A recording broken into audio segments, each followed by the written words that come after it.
Ladies and gentlemen, welcome to Talks with Todd. Yo, welcome back, ladies and gentlemen. Glad y'all could join me. Listen, I had to take a week off because, me and my wife, we have been celebrating our 4 years of being married together. And let me tell y'all something. It's been great. It's been great. We had some rebuilding to do. We had to do some reconnecting, and it was imperative that we did that because a lot of people want to be married, want to have a wedding just so they can have a show to put on and act like everything is all hunky dory, and it's not. It's a lot of people they're not willing to put in the work that it takes to stay married. They want to be married. They want the ring. They want the show. They want all of this. They want the gifts. They want all the praises, but they don't want to do the work. And that's why a lot of these people are miserable in their marriage. A lot of people are cheating. There's no communication. There's a bunch of bullshit going on where it can't get fixed because nobody wants to do the work, or is one person that don't want to do the work, and then there's somebody still dangling on by a thread of their heart. So my wife and I, we like to attack our problems head on. And obviously this has been one hell of a year. Since I've been in media, there's been a balancing issue with me being in media, me being a husband. Me doing my part as a husband, I should say. And we talk back and forth about everything. We've had issues. We've had to go to counseling, like I told y'all a few episodes before. It's all work. It's all a learning process as well. And there's nothing wrong with having issues. It's all about how you guys attack those issues. How do y'all have y'all problems and solve them? Because let me tell y'all something. I'm big on agreeing to disagree, but let's be real. There are some things that you cannot agree to disagree on. And I've had that issue with my wife as well. And it's either been on my end or hers or whatever. It's always somewhere in there where we can't do that. We got to find some common ground. All right. So forgive me about this episode. It might be a little more long-winded than what my usual ones are, but this one is special to me because me and my wife have come a long way, and I'll be lying if I said counseling didn't help. But what I want to tell you guys is this: counseling is not the key to everything going right. You have to do the work. You don't do the work, you ain't getting shit. Somebody gonna lack, and y'all gonna go separate ways somehow, even if y'all stay married. Listen, I just read this book by Kadeen and DeVal. The social media couple, they have a book out called We Over Me. Love the book. It's one of those books. I'm not one of those people that read a book and want to keep reading it. That's a book I will keep reading to stay inspired. That's a book that I will keep reading to be like, you know what? I needed to read this. I needed to go back and read this to keep doing my part as a husband, because I know I got a good wife. I know I have a good woman. We just have our issues that need to get worked out. And there's nothing wrong with having issues. You just got to have a fucking problem solver. That's it. Okay? And I'm with it. I'm with it. It just, again, you got to do the work. You got to you have to want to do the work. A lot of people are too lazy. So, there have been issues since I've been in media that my wife and I have had to come to grips with. And one of those issues was, I'm one of those people that likes to show love to people, right? And it's one thing for me to show love, but it's a whole nother thing for somebody to show love back to me. When somebody shows me love in return, I just, sometimes I might get lost in the moment of showing love in return. And again, this has something to do with another woman. Now, this woman is a friend of mine, and we had a connection through being in media, and that was our only connection. Like, we just became friends through media, actually. And with this particular situation on my end, where it kind of looked bold, was that I wasn't paying attention to how often I was showing love to my homegirl, right? And of course, to my wife, it looked like it was bad. And at first, I'm like, what are you talking about? She's reposting what I posted, I'm doing the same thing in return. You know, I'm doing I'm showing love in return, basically. I wasn't seeing what was wrong with that at all. So this is where communication plays a major part.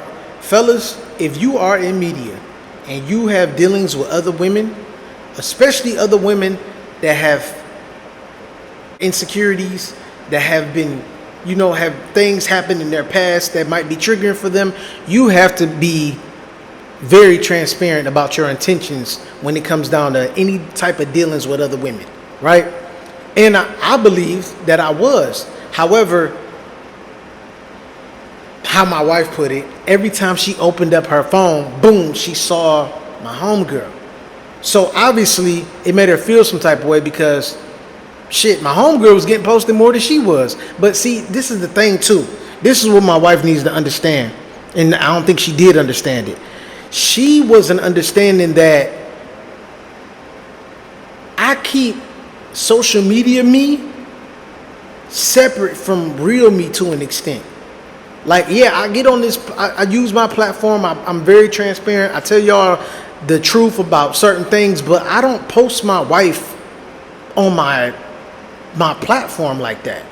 You know what I'm saying? I try to keep Todd separated from Brandon Todd, if that makes any sense to y'all. So I don't bring my wife, because my wife is not in, so she doesn't even post like that. So because she's not in media, I tend to keep the personal shit on my personal page. If you don't know me personally, you're not going to be on my personal page. Now, to everybody else that, that loves the content that I put out and everything like that, that's cool. But I keep my wife separate from that for a reason. So therefore, you probably would never see her posted on my content page.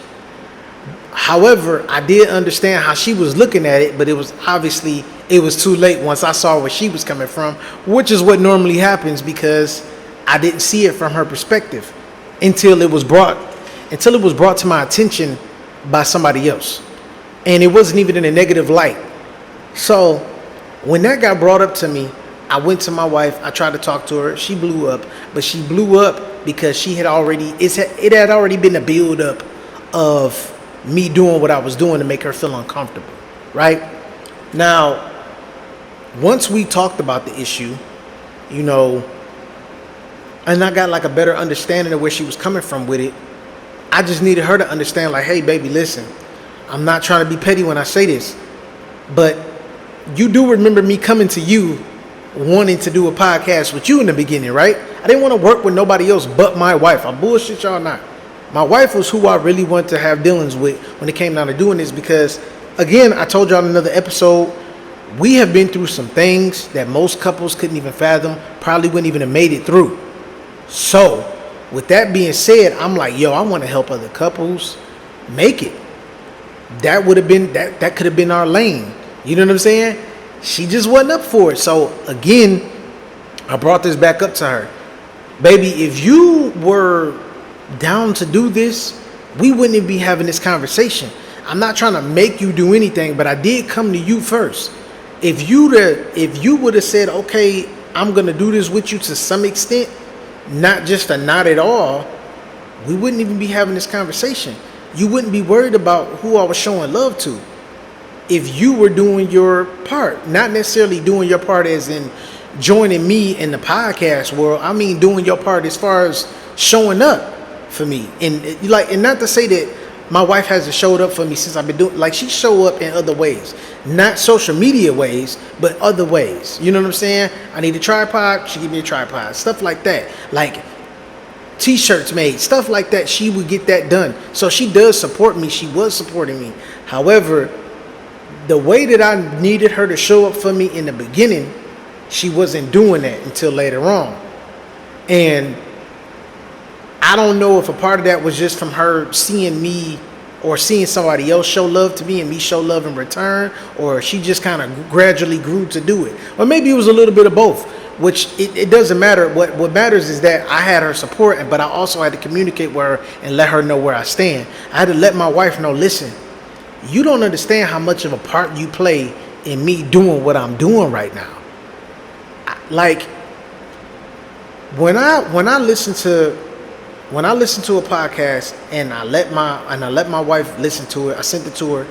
She told me, "Hey, this is something you need to do. You might need to do this because you got some other stuff going on outside of us that you might need to hone in on and talk about." And I did that, right?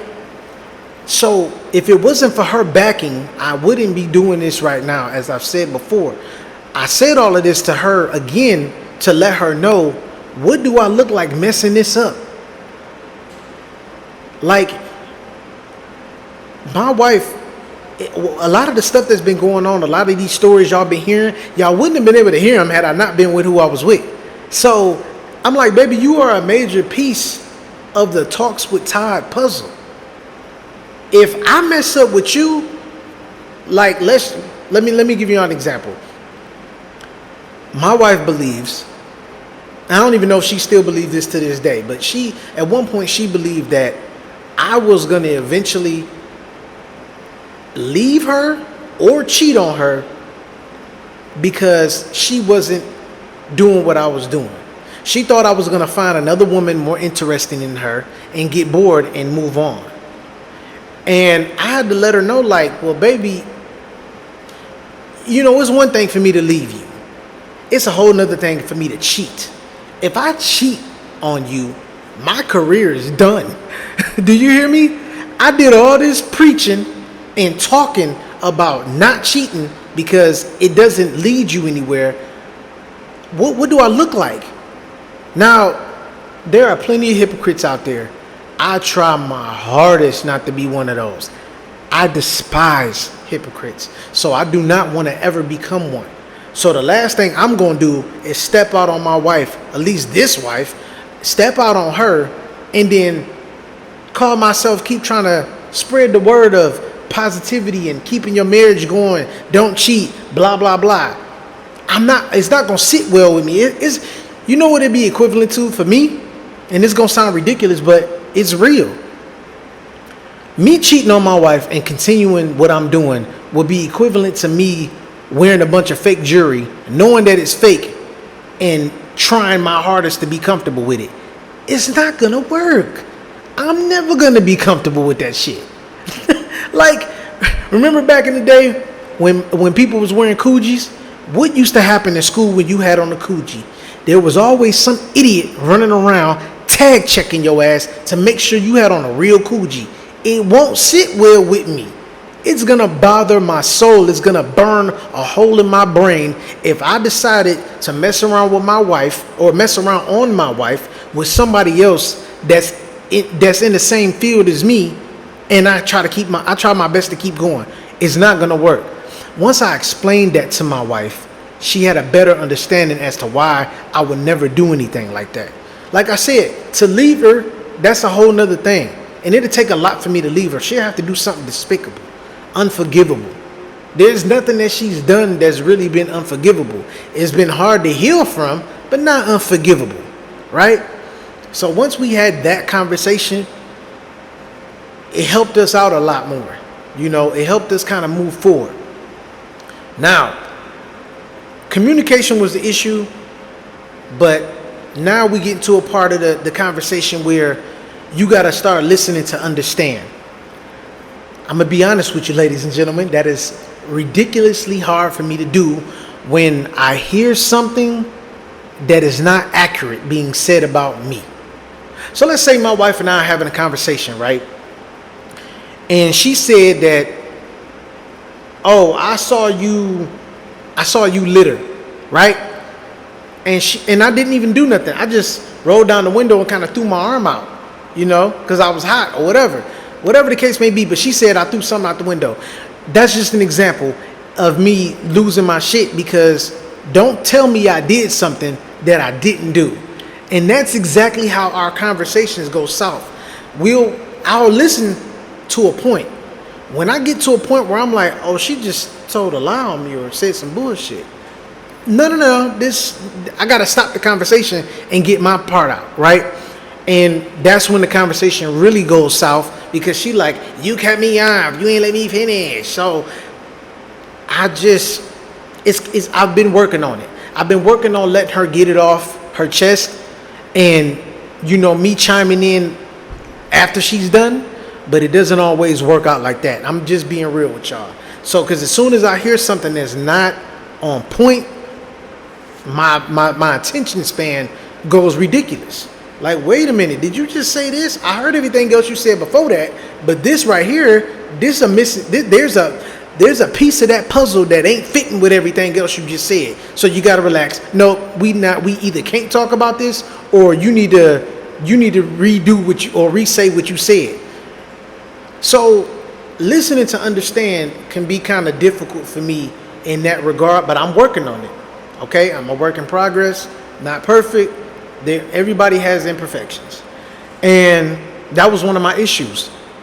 Now, on my wife's end, there was also that same issue. Listening to understand, I have a tendency of saying something one way, thinking that I'm saying something one way and it comes out another way. So I can say something that sounds bold as hell, but I don't mean it like that. I'm just being honest. But sometimes my honesty comes off as very harsh, right? Similar to me, it's very similar to somebody's breath stinking. What do you normally do when you don't want to hurt somebody's feeling when they breath stink? You offer them some gum or whatever. I could be that type of person to just be like, get out my face, go gargle, right? Go brush your teeth, go gargle. And sometimes, depending on my tone, it could come out way worse than what I really mean, or the way I really meant it, I should say. So I have to work on that, and I'm still working on it. Like, it's not easy, because I'm used to being brutally honest, and I got that from my grandmother, God rest her soul. Like, she was brutally honest. So I believe that I want the same treatment that I give out. I don't want nobody sugarcoating anything for me. Be very blunt with me. I don't even care if it comes off as mean. Even if it comes off as mean, I can take it, because you know what? That whole balance thing I be talking about, at least you're being honest. There are conversations that I've had with people where the conversation went south, but you know what? I appreciate it. Somebody coming directly to me and being honest about what transpired, right? Or at least from what they believe transpired. I can't take it away from nobody from being honest about their feelings. It's just how you go about it. That could be the problem.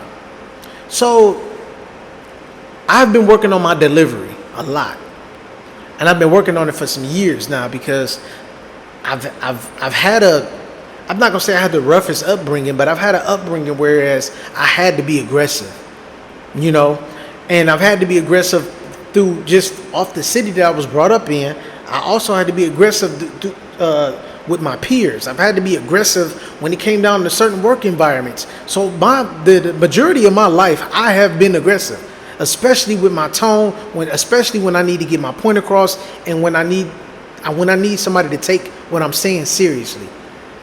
However, when it comes down to my wife, I have to understand that she's delicate. She's still a woman. So things that won't hurt my feelings are going to hurt her feelings. And I had to understand that. So you have to have those conversations to where y'all can get a better understanding with each other. Also, what's very important is that you guys, before you guys have these conversations with each other, I need y'all to understand that one of you, if not both of you, have to be in a different headspace. If you're still heated about whatever transpired between you two, you can't have that conversation. You're not going to be able to. See, if you do, somebody's going to get in their feelings and say something off base, and then y'all not going to see eye to eye, and it's going to turn into an argument or worse. Excuse me. So start having these conversations, even if you got to schedule it. This is what my therapist told my wife and I. Start scheduling times to have regular conversations, but I don't believe we need to schedule times to have regular conversations. I believe we need to schedule times to have the uncomfortable ones. Because if she's still heated or I'm still heated, which in most cases I'm I'm way more lax than my wife. You know, she's more so the hothead between the both of us. I used to be worse than her, and it's like since I've calmed down, she got kind of worse, but she's also learned how to balance it out as well. Sometimes we both, we're both still a work in progress with certain things. So we've gotten to a point where if we both calm, we get a better understanding of each other when we have these uncomfortable conversations. So since that's been happening, since we've been practicing what the therapist's been telling us to do, it's been working. You just have to want to do the work, as I've been saying. You got to do the work. If you don't do it, it's not going to work, and you're going to end up looking stupid, being one of those couples that don't really rock with each other, but then go somewhere and want to fake the funk. We not doing that. Bullshit you not. My problems, my wife's problems, our problems, we can have all the problems in the world with each other. One thing we will not be doing is faking. If there's an event, we're missing it until we get right. We not doing that bullshit.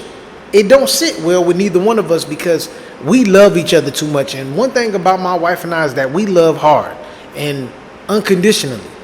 And with that, there's going to come some turmoil with certain situations because we love each other so much. So get to a space where you guys can really be calm. I don't care what your woosah thing is. Whatever your woosah thing is, meditate, journal, smoke some weed, take an edible, drink something.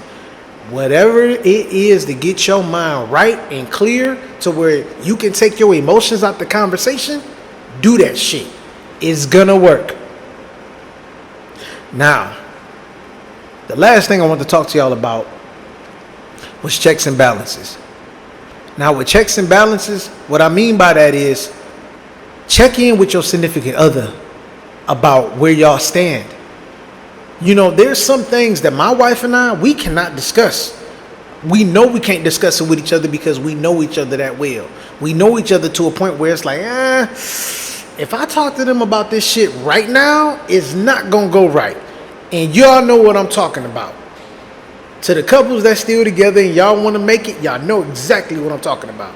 So, I've started this thing where I will come to my wife, and every once in a while I'll come to her and I say, "Hey, baby, where you at with me right now?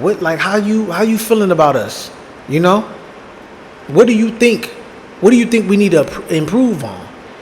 And she'll give me her spew about either things being good or things being bad.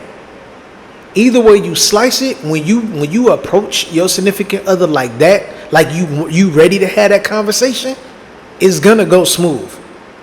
It's gonna go smooth because y'all both calm. One of y'all are intrigued to know what the problem is or not, what's not the problem, and move forward from there. So once you get to that point, I'm not gonna say everything's gonna be perfect. It's not. But when you want it to work, it's gonna work. The thing is, y'all gonna have problems. That's not the problem. The problem is not having problem solvers. So you need to have a problem solver. Some things y'all might not be able to have a problem solver on. Some things y'all might have to agree to disagree. But when y'all find that problem solver for the shit that really is a problem, y'all gonna be smooth. Okay? Just keep in mind it's not gonna stay that way. You just need to learn how to deal with each other when there is a problem. That's it. So when you do your check-ins, right? And you either hear something that you wasn't expecting to hear or you hear good news. Either way you slice it, build off of that. Prime example, one day I did a check-in with my wife. My wife told me straight up, you need to work on your aggression and your tone. I've been working on that for years. But there have been times where I've been cool, and there's been times where I haven't been cool, and I don't even notice it. That's the scary part about my aggression. It'll come out at random, and I won't even notice it because I'm so used to being aggressive, because I've had to be. She don't know what it's like being a black man. So it's different. But I've been working on it. So when I hear things like that, I pace myself I find myself pacing myself before we have that conversation. She'll say something to me, and I'll have to literally take a minute before I respond to her now. So, again, take those check-ins. Don't take them personal when you hear something, you might not want to hear. Because it's not about what you want to hear, it's about what you need to hear. Don't take it personal. Just do the work to make the shit better. That's all you can do. So, thank y'all for joining me for another episode. I'm about to get up out of here. I appreciate each and every last one of you guys. And listen, I want y'all to know this. Each year that you guys are together, it's a reason to celebrate. My wife and I have had a hell of a year. It's been a lot of stuff that's been happening, and we didn't know if we was going to see the light at the end of the tunnel, and we have. So 4 years, it's like 10 years for us right now. And it's been great.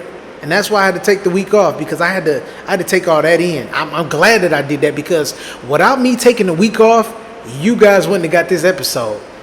Shout out to my wife. I love you, and I'm out of here, y'all. Indeed.